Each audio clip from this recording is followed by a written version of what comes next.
Buenos días, soy Vanessa Vallejo y ustedes están escuchando el podcast del Pan Am Post. El general Augusto José Pinochet llega al poder en 1973 tras un golpe militar.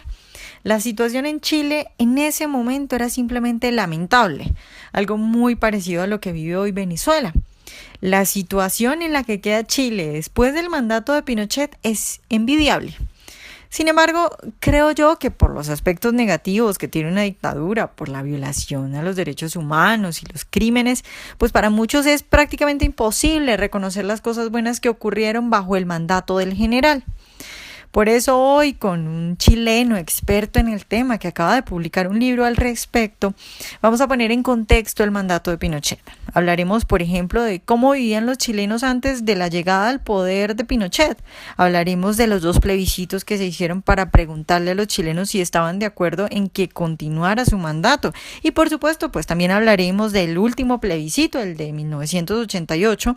en el que Pinochet pierde y acata la decisión, diferente a lo que uno conoce de las dictaduras, porque es que además es él mismo el que convoca esa votación. Y bueno, de estos y otros interesantísimos temas alrededor del mandato de Pinochet estaremos hablando en el podcast de hoy. Nuestro invitado es Javier Silva, él es administrador público de la Universidad de Chile con magíster en comunicación política y es gestor de desarrollo y proyectos de la Fundación Ciudadano Austral.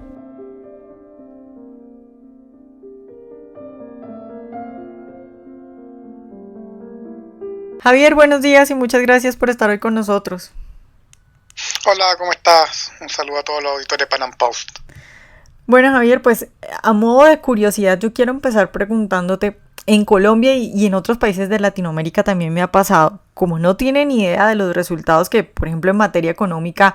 hubo después de la aplicación del ladrillo, cuando uno habla de Pinochet, la gente se escandaliza, es que parece que no le reconocen ni un pelito de bueno. ¿En Chile pasa lo mismo? Solo por curiosidad, ¿qué percepción tiene el chileno promedio sobre Pinochet? Mira, en general sigue existiendo, a pesar de que el gobierno militar terminó hace casi 30 años, en el año 90, sigue existiendo una división en nuestro país respecto a quienes se consideran seguidores de la obra del general Pinochet y aquellos que están totalmente en contra, tal como dices tú, que no le reconocen nada respecto a lo que ha hecho. Sigue habiendo una ruptura en lo que podríamos decir algo así como un clivaje entre pinochetista y no pinochetista, y eso no tan solo se da a nivel de quienes vivieron el periodo que pasó entre el 73 y el 80, entre el 90, perdón, sino que también se da entre quienes no vivimos ese periodo, es decir, entre quienes yo nací el año 86, y también se da esa diferencia entre quienes no vivieron el periodo, entre los que están a favor y en contra de Pinochet, y en general se da también por un tema de no conocimiento respecto, particularmente no al periodo propiamente tal, 73-90, sino que al desconocimiento de lo que era nuestro país hasta antes de 1973. Ese es el problema que hay de que por qué no se reconoce el rol de lo que fue el gobierno militar en general, no tan solo la figura del general Pinochet, sino que el gobierno militar en general en el proceso de modernización de nuestro país. Bueno, Javier, pues vamos a empezar por el principio y tú lo has dicho, eso es fundamental. Vamos a empezar por 1973, cuando el golpe militar, el general Pinochet subía al poder. ¿Cuál era la situación en ese momento? ¿Vivían los chilenos en un jardín de rosas y el malvado Pinochet llegó a establecer un régimen muy malo? Mira, en general Chile era lo mismo que estaba viviendo Latinoamérica en todos los procesos de aquella época, de los años 70, es decir, estábamos en un contexto de Guerra Fría, donde habían, ya sabemos, 2 polos en disputa, y Chile no estaba ajeno a aquello, y es por eso que desde la época de los 60 empiezan a existir en Chile lo que se llamó las planificaciones globales, que son aquellos procesos en los que llegaban presidentes a intentar poner su visión, su como visión, digamos, en la presidencia. Tuvimos un presidente demócrata cristiano, es decir, un centrista, tuvimos a un derechista como Alessandri, y terminamos la época con un socialista como Allende, es decir, siempre hubo en los últimos 3 presidentes entre el 64 y entre el 58 y el 73, hubo 3 presidentes que intentaron hacer planificaciones globales, y sucede que Chile tenía altos índices de pobreza, teníamos teníamos pues problemas de nutrición infantil, teníamos problemas de conectividad, es decir, todos los problemas que tenía Latinoamérica en la década de los 50 en Chile también estaban presentes. El Estado empresario, este Estado todopoderoso, este Estado que lo que buscaba era sustituir las importaciones con un proceso de industrialización hacia adentro, la estrategia EASY que se denomina, ¿cierto? Estaba presente en Chile, pero con muy malos resultados, es decir, nosotros comprábamos televisores que se fabricaban en el norte del país, en la zona de Arica, en la zona fronteriza con Perú, y los comprábamos a un enorme precio, pero en realidad no era que los televisores se fabricaran en el norte del país, era que llegaban importados desarmados y acá se armaban, y eso finalmente hacía que se encarecieran mucho más. Lo mismo con los automóviles. En términos de comunicación, tener una línea telefónica costaba 3, 4, 5 meses para poder obtener la línea telefónica, porque había finalmente escasez. Y luego eso se acentuó mucho más con el gobierno socialista del presidente Allende, que finalmente con su concepto de hacer la revolución con vino tinto y empanadas, y esta vía pacífica, esta vía democrática al socialismo, finalmente llevó a que llegáramos a tener índice de inflación del 600%, por ejemplo, anual, donde se estatizaron empresas, donde se profundizó lo que fue la reforma agraria que venía de gobiernos anteriores, con el consiguiente daño a la productividad, a la inversión y un daño económico, no tan solo en el plano económico, sino que también en un plano político, es decir,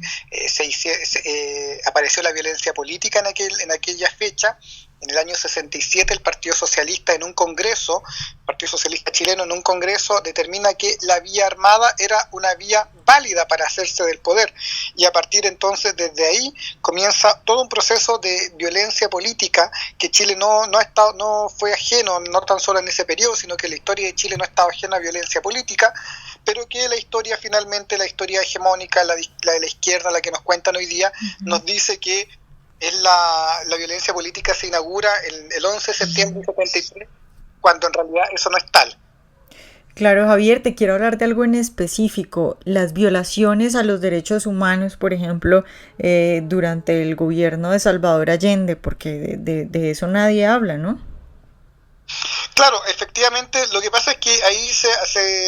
adscribe a una doctrina en particular respecto al tema de derechos humanos, es decir, a la doctrina que dice que solamente los estados son aquellos que violan derechos humanos y no son agentes privados los que violan. Entonces, cuando se estaban haciendo los procesos, por ejemplo, de la reforma agraria, los procesos de estatización de empresas o de quitarle los fondos a los dueños de estas tierras, y llegaban las personas, digamos, estos grupos violentistas que obviamente eran de izquierda y violaban a las mujeres o generaban, o en los campos, por ejemplo, le ponían bombas a las torres de alta tensión que llevan la electricidad. De eso no se habla en nuestra época, digamos, no se conoce aquello, no se conoce que también hubo detenciones arbitrarias. De hecho, hubo detenciones no tan solo arbitrarias en el periodo del presidente Allende, sino que en el presidente anterior, el presidente Frei, que era un presidente demócrata cristiano centrista. Es decir, la violencia política y esas violaciones a los derechos humanos de aquellos propietarios de tierra, de aquellos dueños de fondos, de terrenos, etcétera, digamos, se hizo presente también en la época de Salvador Allende, y de eso lamentablemente se sabe, lo conocemos, está documentado. Sin embargo, hay que luchar contra una hegemonía de izquierda que lo que nos hace ver es que simplemente hubo, digamos, exceso en contra de los derechos humanos solamente en el periodo de la presidencia o en el mandato del gobierno militar, lo que en realidad está documentado que no es así. Entonces, lamentablemente, contra eso es lo que hoy día entonces aparece como que el gobierno militar justamente es este malvado ser satánico que lo que buscó es llevar a nuestro país al desfiladero por el horror. Sin embargo, no se cuenta la otra parte de la historia, que es tan cruda como la causa o el efecto final que fue el gobierno militar. Es decir, si no hubiese habido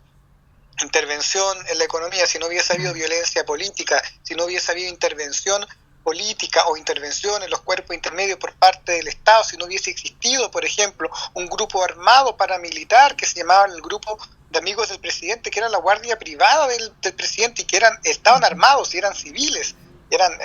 paramilitares prácticamente. Si nada de eso hubiese existido, entonces no hubiésemos llegado al quiebre institucional que aparece el 11 de septiembre, cuyo antecedente más próximo es el 22 de agosto de 1973, cuando la Cámara de Diputados firma un acuerdo en el que se establece que se llama a las Fuerzas Armadas a poner orden institucional, porque el presidente Allende había violado reiteradamente la Constitución, y eso no tan solo lo dice la Cámara de Diputados, sino que también lo dice nuestra Contraloría, que es la encargada de velar los actos jurídicos de la administración, también lo declara así. Es decir, el presidente Allende había caído había sido un presidente inconstitucional. Claro. Y eso hoy día no se cuenta en la historia, lamentablemente, insisto, porque esta historia está monopolizada por un determinado sector y que lamentablemente las nuevas generaciones como las mías no alcanzamos a conocerla, y hay que darse un poco de tiempo de ir a los libros, de ir a las fuentes primarias para encontrar esta información, que por suerte sigue existiendo, pero que sin lugar a dudas no es de fácil acceso para el común de las personas. Sí, todavía es una imagen muy romántica, Salvador Allende. Pero bueno, quisiera pasar a los dos plebiscitos, los primeros dos, luego hubo otro, el del 78 y el del 80. En las dos votaciones la gente apoya al general Pinochet, sin embargo, pues hay muchas dudas sobre esos plebiscitos, si en realidad se hicieron de manera limpia o no. ¿Qué se puede decir de eso? Mira, uno de los grandes errores que tuvo el gobierno militar fue haber destruido los registros electorales, porque finalmente eso le va a quitar legitimidad o le va a poner en tela de juicio todas las consultas que se hicieron posteriormente. Efectivamente, el año 78 se hace una consulta por el tema de derechos humanos, porque había una sanción que llegaba desde la OEA a Chile, ¿cierto? Y se hace esta consulta, que efectivamente se gana a favor del gobierno militar, y el año 80 es el año donde se hace la primera gran votación importante, que es la aprobación de la Constitución de 1980, que rigió hasta el año 2005 y que actualmente rige con más o menos modificaciones, porque actualmente nuestra Constitución lleva la firma del expresidente Ricardo Lagos, que gobernó entre el 2000 y el 2006. En el caso de estos dos plebiscitos, efectivamente tienen un problema de legitimidad de origen, toda vez que no se cumplen los preceptos básicos que pudieran darse en cualquier democracia representativa, digamos, moderna, es decir, el secreto del voto, la publicidad, el tener libertad de expresión para tener la posibilidad de oponerse, y la existencia de del registro electoral para evitar, digamos, las alteraciones de los sufragios. Uh-huh. Y bien es cierto, tienen una debilidad en cuanto a la legitimidad de origen, no la tienen al momento de la legitimidad por rendimiento, porque luego, por ejemplo, en el caso de la Constitución chilena, esta se aprueba el año 1989, en julio del año 89 se hace un plebiscito donde se hace un gran acuerdo nacional, donde se generan unas reformas a la Constitución, donde la izquierda con los partidos de derecha, la derecha que apoyaba al general Pinochet, acuerdan hacer una modificación, y se aprueba un plebiscito por un amplio margen, digamos, de aprobación. Y unos meses antes, el año 88, en octubre del 88, se genera el plebiscito, porque a partir del año 80, una vez que se establece, que empieza a regir la Constitución de ese año, se establece en ella que en 8 años más el presidente Pinochet iba a llamar a elecciones, a un plebiscito, para ver si él continuaba por 8 años más al mando de la Junta del gobierno, digamos, o bien se llamaban a elecciones libres, competitivas, y se establecía un Congreso. Y ese plebiscito del año 88 se cumplió tal como lo indicaba esta Constitución de 1980, y fue por ese plebiscito de octubre del 88 que el general Pinochet y el gobierno militar pierde, y luego, un año más tarde, se generan elecciones presidenciales competitivas y se genera un Congreso un Congreso elegido por el voto popular en su mayor parte. El Senado quedaron un par de 7 escaños, que quedaron 7 y llegaba algo así como 45 escaños, quedaron a cargo de senadores institucionales, que eran senadores por el solo hecho de haber sido ex generales del ejército, ex contralores, ex presidentes del Tribunal de la Corte Suprema, o ex rectores. pero en general, ese plebiscito en 1988, que pierde el general Pinochet, el gobierno militar, y luego se generan elecciones presidenciales, y el plebiscito de 1989, donde se hacen las reformas constitucionales con un gran acuerdo nacional de la oposición de ese momento y del oficialismo, finalmente demuestran que la Constitución de 1980 suple esa debilidad que tiene la legitimidad de origen y la fortalece por la vía de la legitimidad de rendimiento, digamos. Uh-huh. Javier, un punto específico es, y es algo que mucha gente me pregunta a mí cuando yo, por ejemplo, hablo de las bondades de muchas cosas que se hicieron en esa época, es ¿cómo es eso de que se sale de una dictadura mediante votos? ¿Cómo es eso que Pinochet, siendo un dictador, acepta ir a unas elecciones y acepta que perdió? ¿Cuál es el ambiente en ese momento? Bueno, eso yo creo que es la pregunta que cada vez que alguien diga que Pinochet es dictador, uno tiene que empezar a responder por qué un dictador se pone límites, por qué un dictador pone límites a su poder, por qué un dictador pone límites al poder del Estado. Y lo hace a partir de 1980 y antes también, es decir, antes existía cuando asume la Junta Militar en 1973, la Constitución que estaba vigente, digamos, o que supuestamente estaba vigente, porque Allende ya la había violado por todas partes, se queda en suspensión y se generan actas constitucionales donde también se generan límites al poder. Entonces es bastante raro que un dictador se autoimponga límites. Podríamos decir algo así como un dictador liberal, porque el liberalismo está justamente enfocado en la limitación del poder. Y eso se debe justamente a que se entiende que el rol del gobierno militar no era el poder por el poder, no era llegar a permear todas las capas de la sociedad, ni era tampoco ser de manera totalitaria como lo fueron en otra época de la historia de la humanidad, ¿cierto? Las dictaduras que fueron evidentemente totalitarias y que buscaban controlarlo todo, sino lo que se buscaba era sentar las bases, los cimientos, las bases institucionales principalmente, para hacer de Chile un país próspero, libre y en paz. Y es por eso que se reconoce y por eso que se hacen esas elecciones, finalmente, porque se cumplen los mandatos de esa Constitución, es decir, y se trata de una Constitución que en su origen nuevamente adolece de lo que decíamos de esta legitimidad de origen. Sin embargo, en su ejercicio demuestra ser bastante eficiente y que además tiene bastante de moral, porque finalmente lo que hace la Constitución del 80 hace todo lo que hace una buena constitución liberal, es decir, limita el poder del Estado, le entrega la autonomía y la responsabilidad a las personas, reconoce los derechos individuales e inviolables que tienen las personas, es decir, entrega todos estos elementos liberales que tiene que tener el constitucionalismo y que tiene el constitucionalismo, lo hace una constitución que lo único que tiene raro es que se generó en un periodo donde no había congreso, efectivamente, donde los partidos políticos estaban en receso, pero finalmente hacia el futuro es donde se gobernó, y gobernó el presidente Pinochet hasta el